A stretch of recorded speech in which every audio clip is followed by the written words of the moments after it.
So I'm doing a lot. It's interesting. I'm doing a lot of Zoom sessions with, a lot of healthcare service companies that clearly are struggling as a result of this. Um, listen, there's a lot of things you and I have spoken about over the years, just about leadership, about how you communicate with people, right? There's a lot of really stuff that when the shit hits the fan, this is when it's most important. It's easy to be a good leader when you're winning, right? It's right. You and I talk about this stuff all the time. Yeah. When you're winning and the team, everything's going great, it's relatively easy to be a good leader. It's when things are going bad that it's hard to be a good leader, and everybody's up in arms, or they've got their own whatever it is. So the only thing I can really relate this to that I try to talk to other CEOs about is when we dealt with Hurricane Sandy, but it's still very, very different. It's not the same, but I think at the end of the day, it is one of the areas that I was good at, that I was always very open and honest with my communication style, like good or bad. You know me, I've always been very genuine. And I think in these times, that's what matters. Yeah, you got to shoot people straight, and sometimes you got to stray away from what the leadership books say and go with your heart and go with your gut, which I think that's really where you shine. Thank you. I'd like to think so, but yeah, I mean, I'm definitely not a by the book guy. Yeah. What are some of the things that you're sort of hearing out there with some of these leaders that are maybe struggling?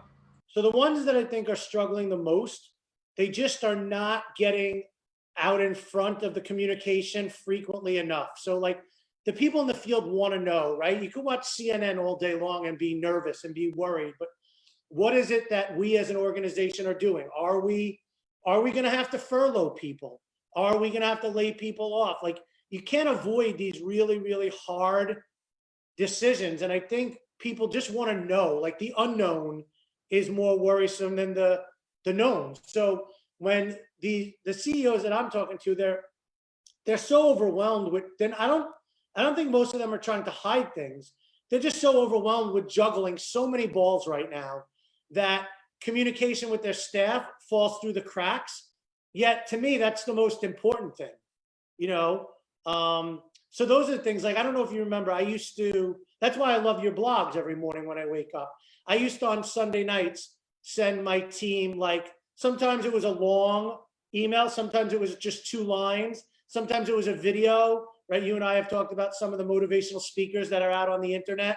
Sometimes I would send them something from you, and I would just kind of set the tone for Monday. But it's just they're juggling so many things that the communication falls through the cracks. I think that's the hardest part. It's sort of like having that pre-week huddle to let everyone know, hey, this is where we are. Listen, good, bad, indifferent, this is where we are, right? And then this is where we're headed for now, but we may have to change, and you got to be open to all that.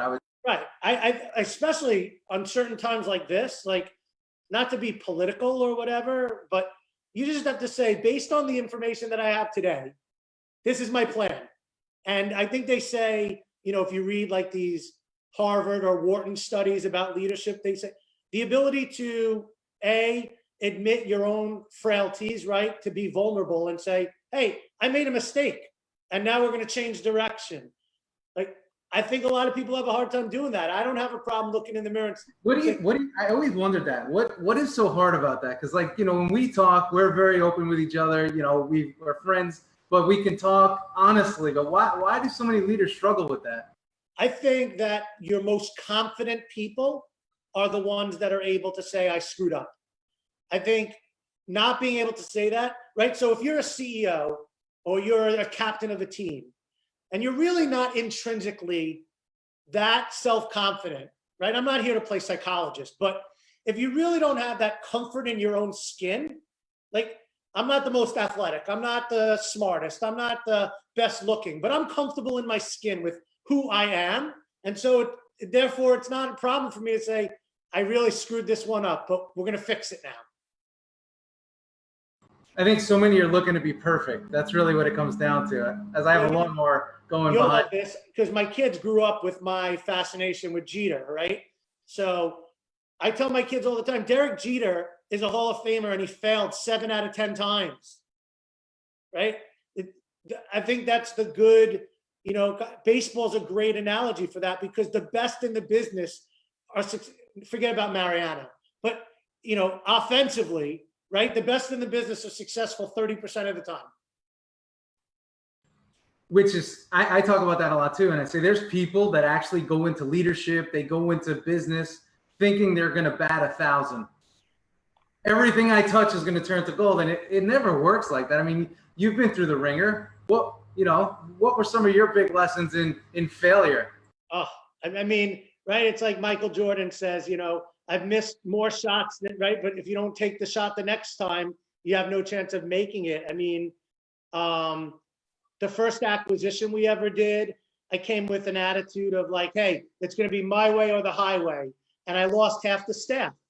And so even if my way was the better way, to come in there like a bull in a china shop and just tell everybody basically the way you used to do it is no good. And now we're going to change it our way. Like I just learned a little bit more about respecting what other teams, like what they do well and trying to incorporate that into my team.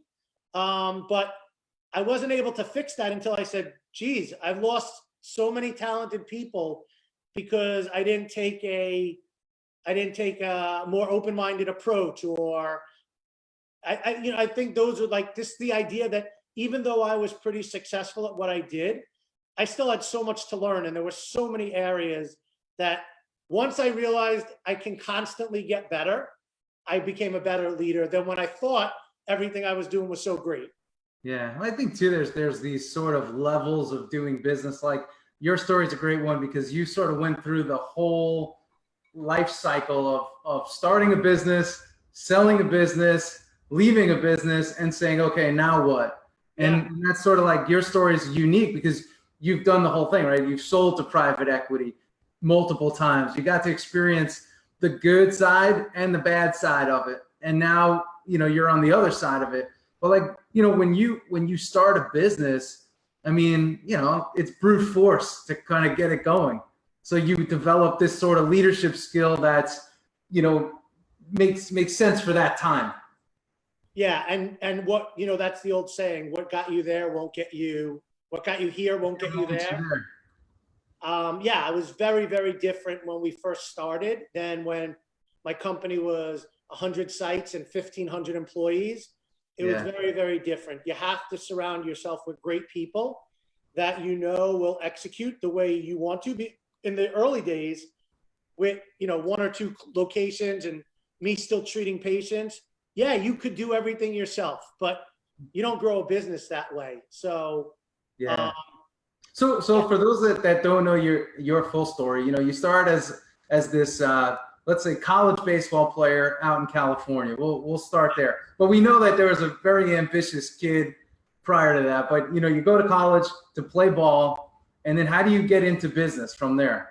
Yeah, so well, if you even go before college, like I think I was a Moneyball guy before Moneyball was even created. Like when I was 8 years old, I would study the stats on the back of baseball cards. Like I was always like into data. I was always into analytics before they called it analytics. Like, you know, I used to study. I remember being on the school bus and studying the back of baseball cards. You're a smart fan. Yeah. And you know what?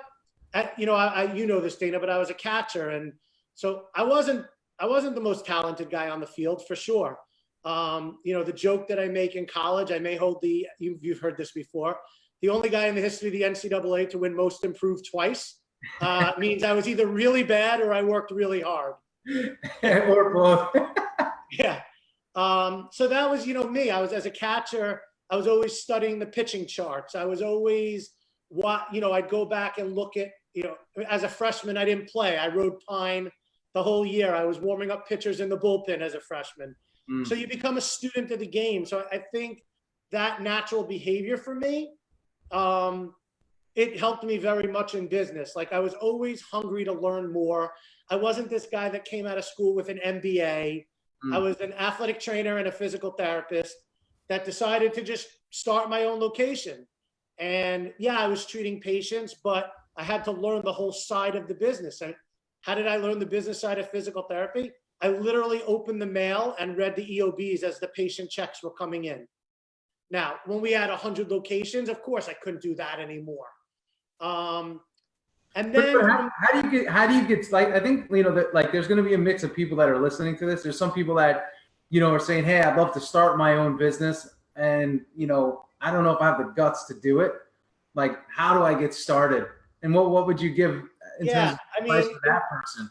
So I think for me, what worked out really well is I worked for a large publicly traded healthcare company. Not that that was the environment that I wanted to be in forever, and it's not the environment I wanted to create, but it did give me the good basics of business that as a physical therapist, I just didn't have.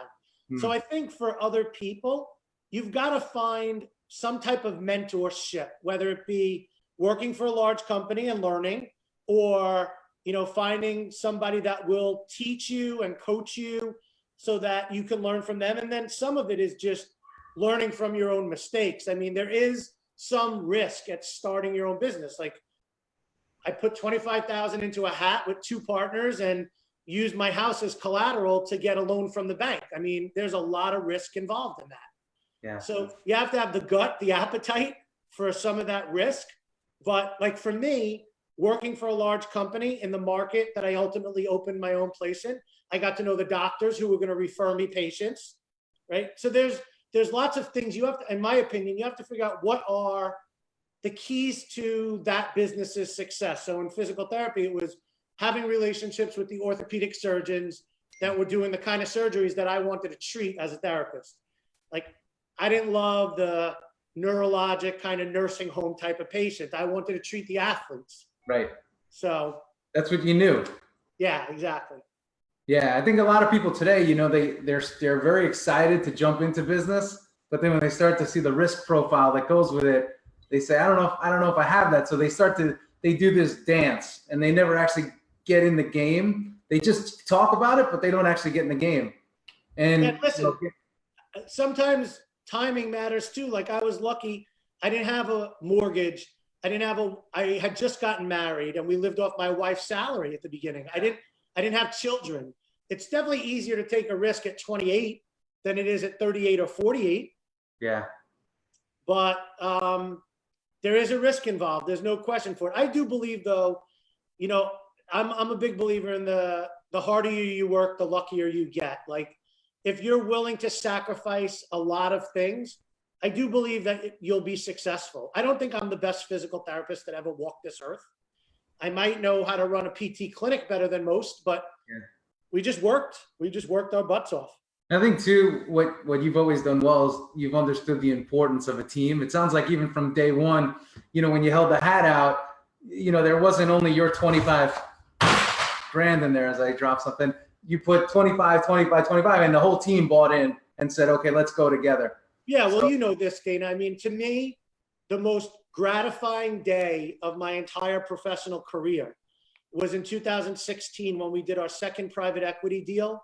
I had 125 people that had equity in my business. I didn't need to be a pig and keep it all for myself. We made 25 people millionaires. We made 25 people $500,000. We made another 25 people $250,000. Like, to me, that was the reward. It's like, right? You always look at like pro athletes that when they get to a certain stage in their career, it becomes more about winning the ring than it does about their own personal stats. To me, that was us winning the ring, And I'm guessing for you, that sort of team-based approach started on the athletic field, on a baseball field. Like, being a catcher, you're the captain. Really, you're the captain. You're calling the game, you're making it happen, but you understand the importance of the team. Yeah, I mean, it's 100%. I've always been a guy. I would rather go 0 for 4 and win than go 4 for 4 and lose. Yeah. Or, from White Men Can't Jump, right? I'd rather look ugly and win than look pretty and lose. Yeah. So in the first chapter of my book, Habits of a Champion, they says, do you love to win or do you hate to lose? I got your book right here, man. Yeah.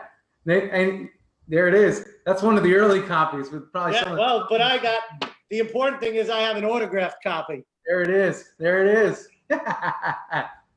But yeah, I mean, I find most competitors, they hate to lose. That's the thing. It's like they're willing to do whatever it takes to win because they hate to lose. Yeah, I mean, it's interesting now, right, that we're having this conversation and they're showing all the stuff about Jordan on the ESPN show, that final season, The Last Dance or whatever. Last Dance. Yeah. I mean, Jordan was notorious for just hating to lose.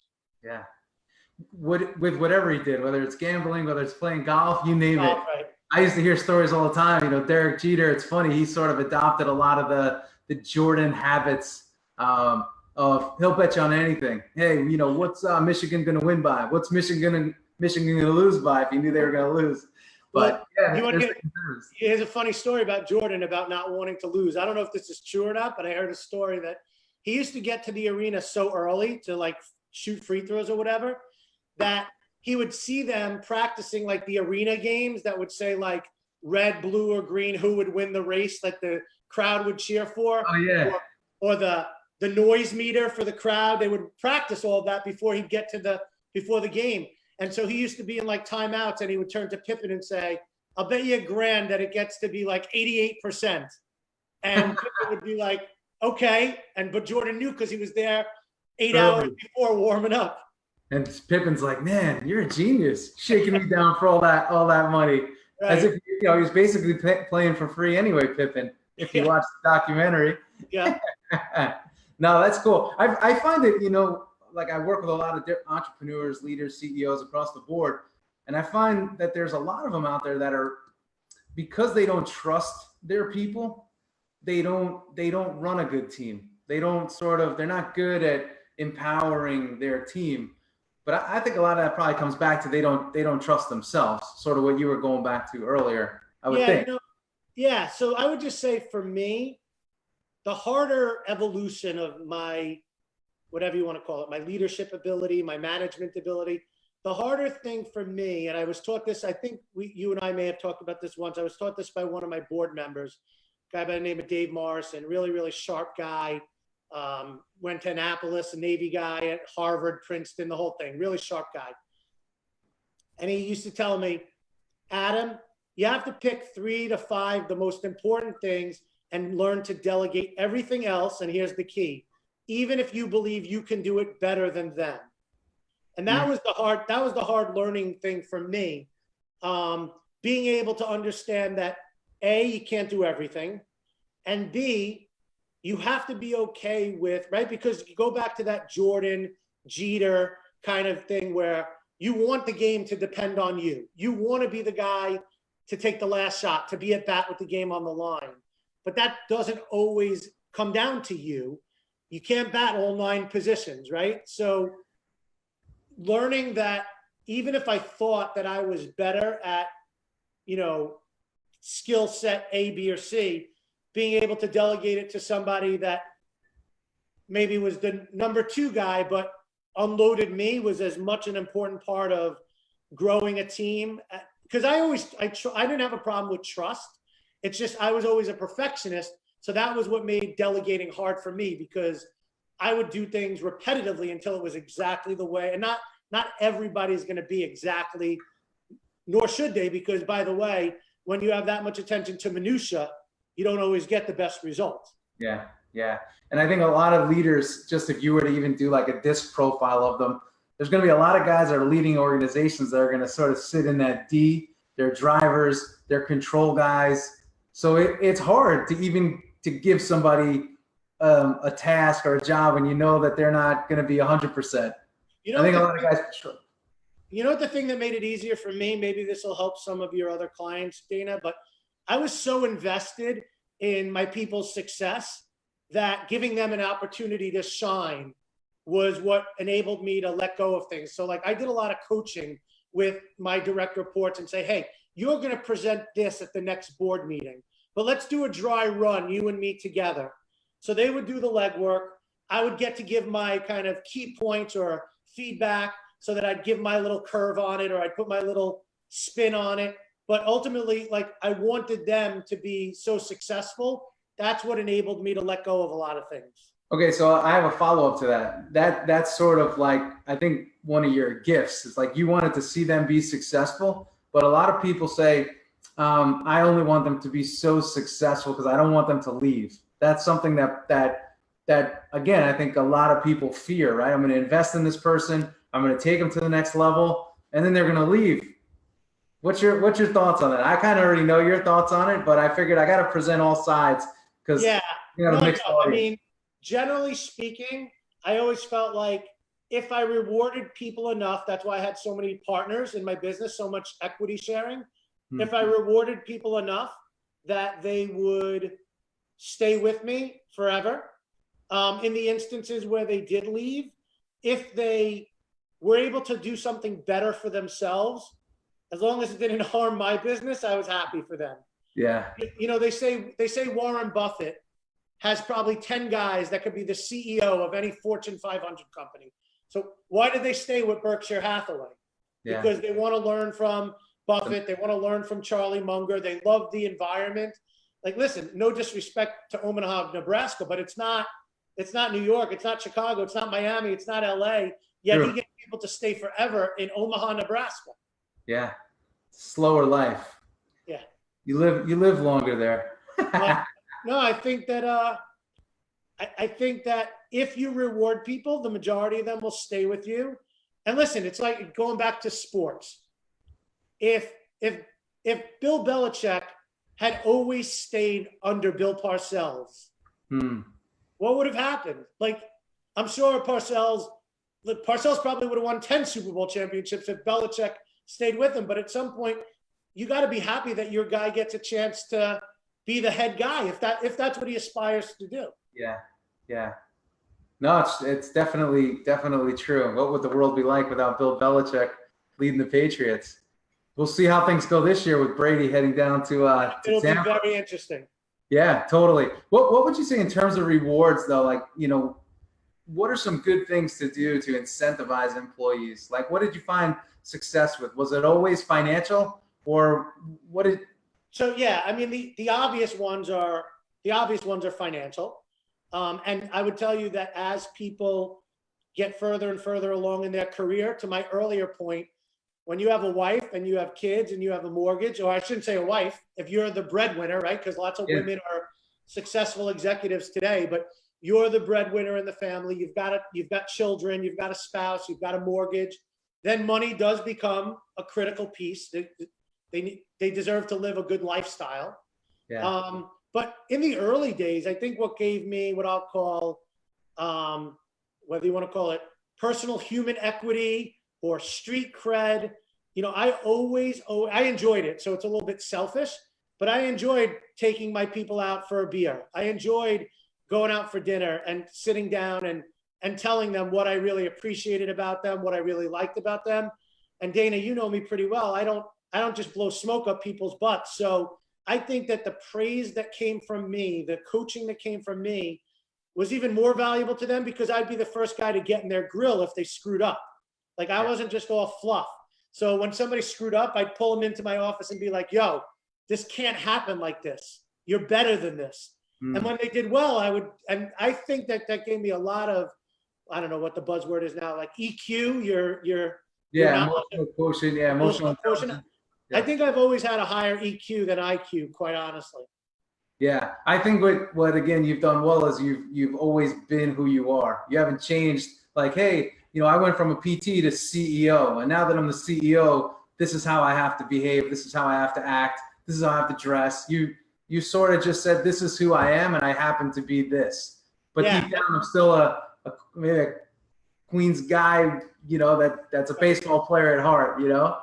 Yeah, I mean, a good example of that is, like, I remember there were days when I was no longer treating patients, and we'd have snow, and it would be kind of like a touch and go call if we should open up the office for the patients or not. The roads may have been dangerous, and inevitably, when you make the call to open and it's kind of on the fringe there, you know, in the Northeast, maybe you have 5 or 6 inches of snow.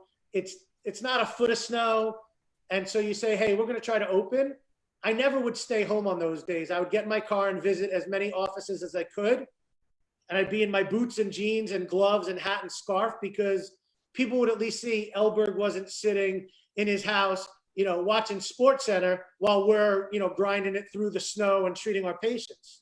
Yeah, you were in it with him. You were in the ring. Yeah, all the time. Yeah, you weren't sort of on that upper floor looking down on everyone and making sure they were doing what they were supposed to. Yeah, and that's it.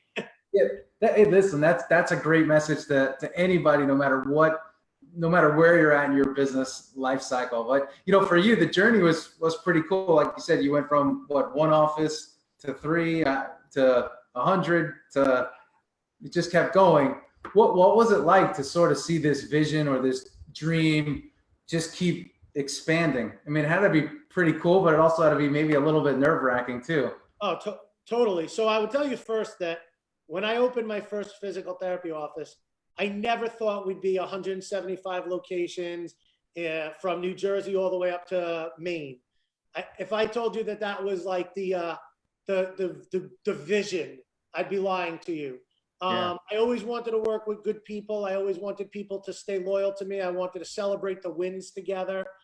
I would say the scariest part was once we started doing more mergers and acquisitions and trying to blend other cultures. So like in the early days, every time we opened another office, it was one of my homegrown people that got put into the captain's chair, right? So we had 2 offices. We opened a third. I took a guy from office number 1 or number 2 or a gal, and I put them in office number 3. These were my students. These were my people that I knew, proteges, whatever. I knew that they would do things with their own, little twist to it, but the culture would be there, right? This people first, patient first culture. When we started acquiring businesses, I tried really hard to make culture a key component of whether or not we would actually do the transaction. But everybody puts their best face forward when you're doing a transaction and there's money on the line. And it got harder and harder to keep that family environment that I really thought was very valuable as we grew. And then it was other people's money at stake, right? I had a private equity partner, and it wasn't just my, equity that was out there. And so I wanted to deliver good results, but I didn't want a watered down product. I didn't want to just be a mill of physical therapy. I didn't want to lose the environment that people believed that by working for my company, there was an upward trajectory for them. And so believe it or not, it actually got to be harder as we got bigger because I couldn't control all the variables as much as I could when we were smaller. Yeah. Even though the money was flowing by the time we got big, like the money wasn't the issue anymore. The things that, like in the early days, the money was the problem, but the culture was amazing. As you got bigger and bigger, money was not the problem at all, but to create that same culture. And, the doctors would always say to me, well, as you get so big, how can you ensure the same level of quality? And that was a challenge. Yeah. And then I guess then again, you're really going into that management role where you're you got to make sure everything's working. All the systems are kind of working together in order to keep the whole thing moving forward, growing, and giving now those investors a return on their money. Well, and that's where I think, my earlier point to you about communication was so huge, because the more spread out you get, the communication gets harder and harder. Like when I used to report to one office and we'd all, right, the huddle was easy. All right. The first patient's coming in at 7 a.m. Let's all get there at 6:30. I'll pick up the Dunkin' Donuts and let's talk for 15 minutes about what we're going to do today. That was actually easy. Yeah. When you have 100 places and talk about what we're going to do, how we're going to do it, it gets very complicated. Yeah, you really have to have partners at each location. I always look at when I go to like a Starbucks, and you could always tell who the good invested partners are that are running the place when you go and check the bathroom, right? Everything's stocked, everything's clean, the floor's mopped. It's like, this is a well-run place. But again, it's hard to do. It's hard to find people that are that invested. Very hard to do. And it's funny, I used to use the Starbucks example with my people all the time. And people would say to me, well, how are you going to compare a coffee shop to healthcare, right? Like, we're taking care of people's injuries. They're in pain, they're this, they're that. I said, forget about the differences. The thing is that when you walk into a Starbucks, whether it's in Florida, Kansas, or New York, and you order your whatever, your latte, vanilla, frappuccino, or whatever it is, right? You can count on the consistency of the product.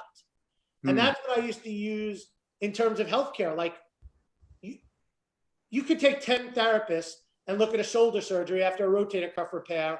And maybe they all have their little nuances, right? Because all therapists think that they're a little bit of an artist, right? At the end of the day, let's agree on, okay, here are the 5 criteria of a successful shoulder rehab, what it looks like. Here are the 5 things we can all agree on that is a patient-facing first behavior. Like, yeah, we're going to open on Saturdays. I know that's not great for you and your family, but we're going to have Saturday hours. I remember when we bought a practice in New Jersey, they told me, we can't be open on Friday because high school football, Friday night lights, nobody will come in. And I used to say, you know what? I don't believe that. I think there are enough people that work in New York City that are getting home at 6 o'clock at night that want us to be open on Friday night. So are we a patient first culture or are we not? Yep. And so once you can get that consistency of agreement about what the product we're going to deliver is, the other stuff I think actually gets a little bit easier. Yeah. Well, you knew what was in first place, right? You knew what the mission was, and that was to give a great patient experience. And I mean, I saw that. That's why when I referred patients, I knew that they were going to have a good experience, from start to finish, which is what it's all about. That's why they're coming to see you. Nobody wants to really go to physical therapy. No. And especially once you're out of pain, who wants to keep going to physical therapy, right? There's a point where pain is not the driving factor anymore. It might be strength, it might be flexibility. But yeah, if the patients if without customers, what do we have as a business? We don't have a widget to sell. It's just like you. Yep, right? service. We don't have this pen, right? If I make the best pen in the world, maybe people will buy it. But all we have is a service. Yep. Sell me this pen.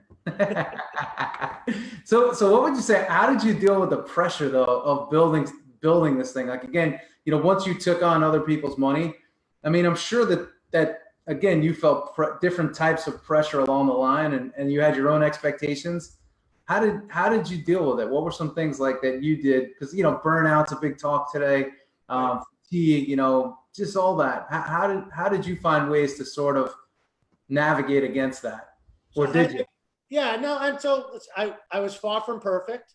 I think that there's different ways that you have to manage it. So I think from the emotional or intellectual side of things, like the cognitive piece of it, you have to have people that you could trust, that you could talk to. Being the CEO is an extraordinarily lonely position. You can't come in and say, I hate my job today, or I'm right, because you're here to rally the troops. Your investors certainly don't want to hear that you're miserable.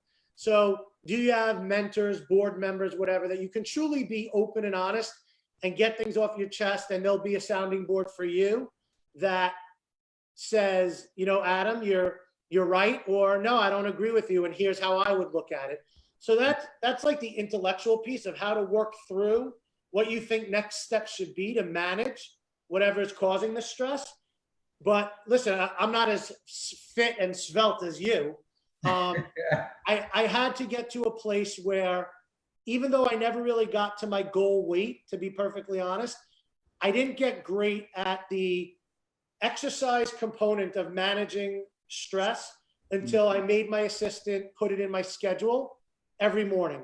So no more meetings at that time unless it was really, really urgent. So, and I sat down with my assistant. I was lucky I had a personal assistant at that point. And I said, hey, 7 a.m., 4 days a week, I want you to block out 2 hours between exercising, showering, or whatever. Don't book any appointments. And I never got to the goal weight, mainly because I do a lot of eating out at night. A lot of steak and wine dinners are not good for the body weight, but it did definitely help me manage the stress from a non-intellectual side. Otherwise, I would have been this, pent up, and I think I wouldn't have managed my reactions as well. Yeah, I was going to say that would kind of go against sort of what you've been describing as your management style. Is like, hey, I'm open, I'm here for you, but if you're exploding all over everybody, you're going to repel everybody, and they're going to say, listen, that's great that you're paying me this, but I'm out of here. So I think I told you a funny story once. I had a therapist after my father passed away, not a physical therapist, a mental health therapist. And when my father passed away, I was seeing a therapist, and I was much younger in my career, and I confided in her. I said, sometimes I just blurt out whatever's on my mind. And yeah, people like that because I'm genuine.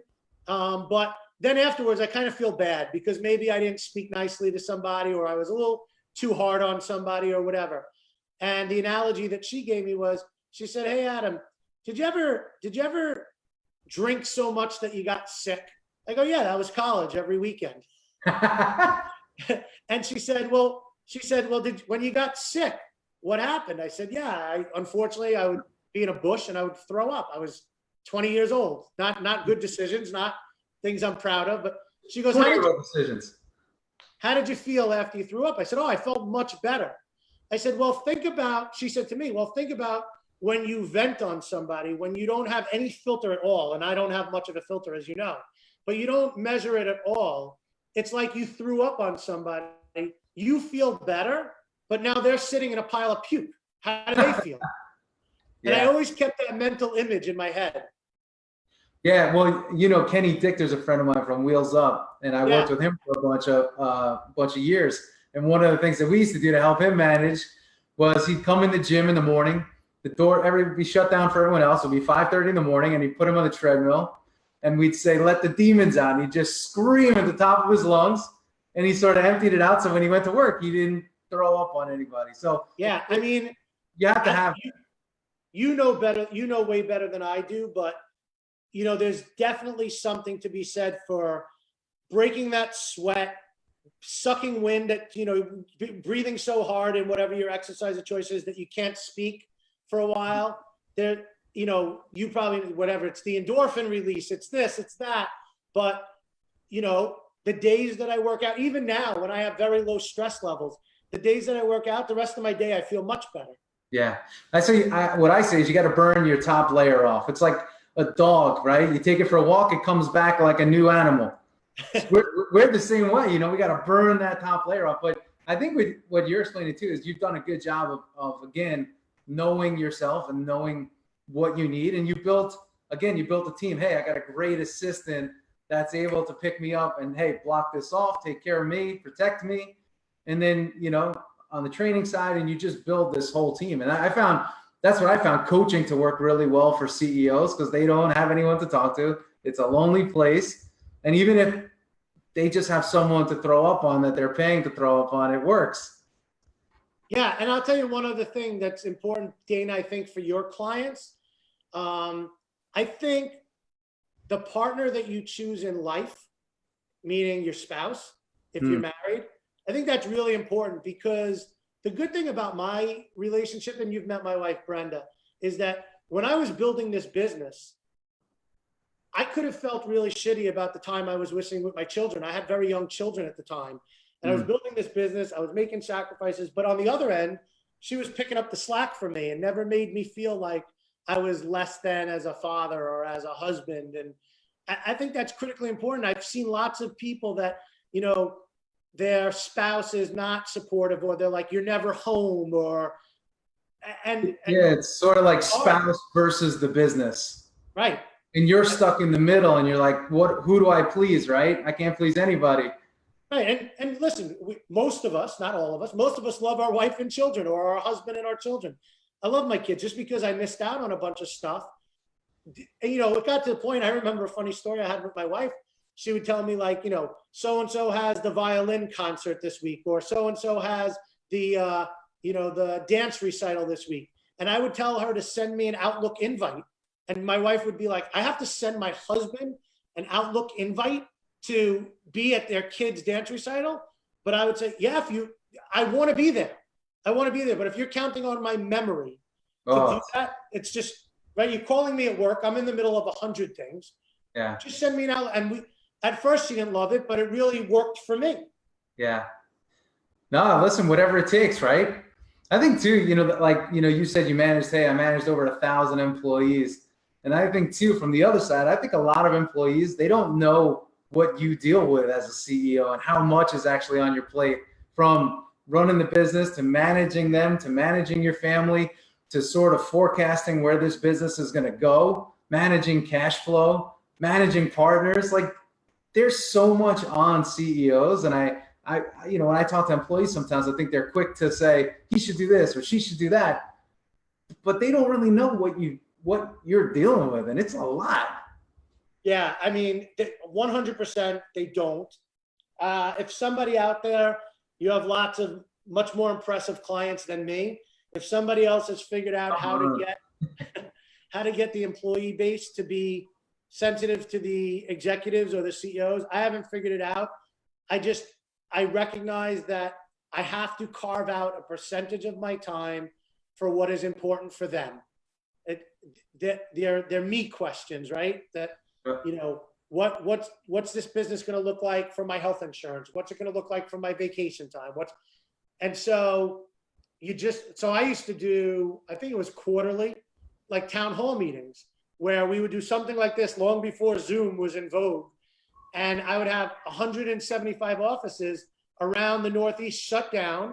We would broadcast it on a TV screen, and I would do like a live town hall where people could ask me questions, and I would give them the State of the Union address, because they are concerned with the me questions. I don't necessarily blame them for that. And I think, again, maybe you've got a CEO out there that he or she has figured out how to get the employees to be more sensitive to the pain of being a CEO. But I just think you have to make part of it, I don't know if it's 5%, 10%, 20%, but making the employee base and their concerns one of your top 5 priorities, it has to be. Yeah. You have some CEOs that say, listen, they're going to complain either way, I don't care. And you know what? If that's the way you think, you have to be ready for what's coming with that thought process. But again, I think, your greatest, attribute is the openness, and sort of like, there's no hiding anything. It's like, here it is, guys. You'll see it on my face if I'm lying, but you'll probably hear it out of my mouth first. And not everybody loves that. I'm glad you find it to be a strength, but maybe us Long Island guys appreciate it. It's in your face and it's honest. But so I have 2 questions, and then we'll wrap here. One is, do you think we're going to play baseball this year or what in the Bronx? So I think we will play baseball with no stadium, no crowds. I think there will be a baseball season, but I don't think that there will be. I don't see any way for them to pack 50,000 people. Maybe they can hope for like postseason crowds, but I think at least to start things off, I don't see it. But I was thinking about this the other day. It's like, if you're not going to have the crowds, to generate the revenue, why even play? What's the point of playing? I mean, listen, I think that the leagues have to make a decision that it's almost what I would call consumer engagement. Like, if you lose a whole season, it's like the strike year. It took us like 5 years to come back from the strike. Makes sense. So I think from a revenue standpoint, you just have to chalk it up. The restaurants are losing money now. Does that mean at some point, if restaurants reopen, but they can only have half the capacity, it's better than zero. So maybe they'll be advertising. Maybe they'll get, listen, what did the NFL draft the other day had like 55 million. We're starving. Yeah, dying for it. Right? We're starving to watch. So maybe they can make up some of the revenue in TV ads, or I don't know. But I think at some point you have to get back to some normalcy.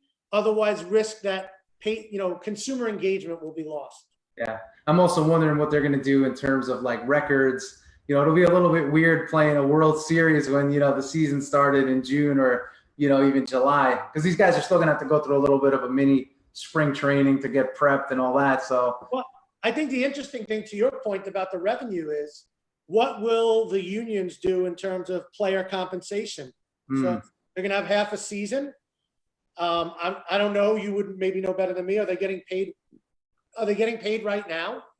I think they're getting. I think some guys now are getting, or most guys are getting some reduced wage. That's what I heard. What the percentage is, I'm not exactly sure of. I mean, that's what I see in other businesses all over the country, that the quote unquote talent. So I deal with a lot of physician groups, and the physicians are taking reductions in pay. Yeah. because the volume of patients are down. Yeah. So you got to think with no fans, you know, that revs are going to be way down, and these guys are making some big cash. So, you know, it'll all work out. Listen, I think baseball will be played too. yeah. So my last question for you is this, though. I call this show the Becoming a Champion show. What does the word champion mean to you? And there's no wrong answers. It's just champion equals this. So, you know, I love the saying winners win. You know, I think a champion is somebody who wins, and that could be being the best dad you are. That could be being the best friend, the best son, the best physical therapist.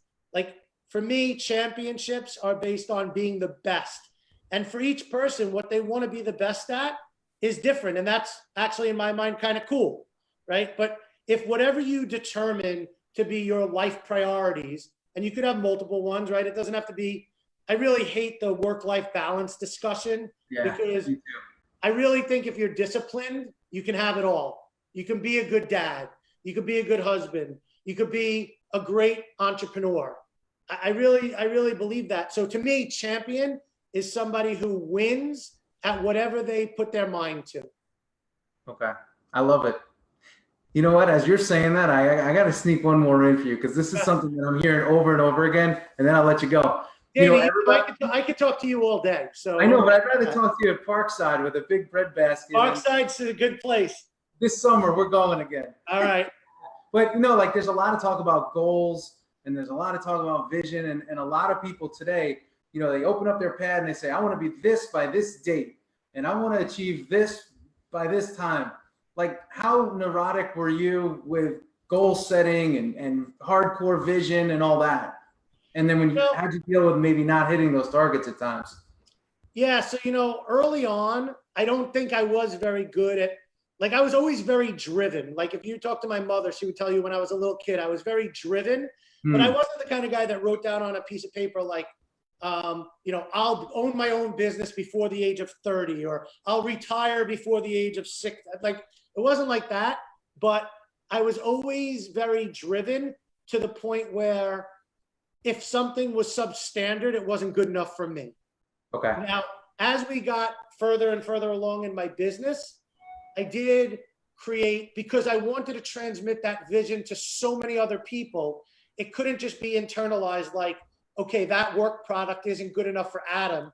So we actually, in 2014, which was 3 years after my first private equity deal, we created a 3-year strategic plan.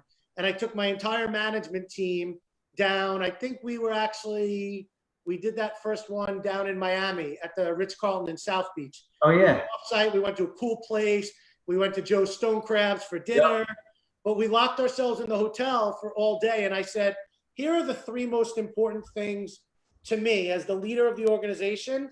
And I want you guys to tell me, what are the stepping stones to get to that ultimate vision? And we had patient satisfaction, cash collections, because I believe that was part of the health of the business, and the volume of visits that we did, because to me that was a metric of growth.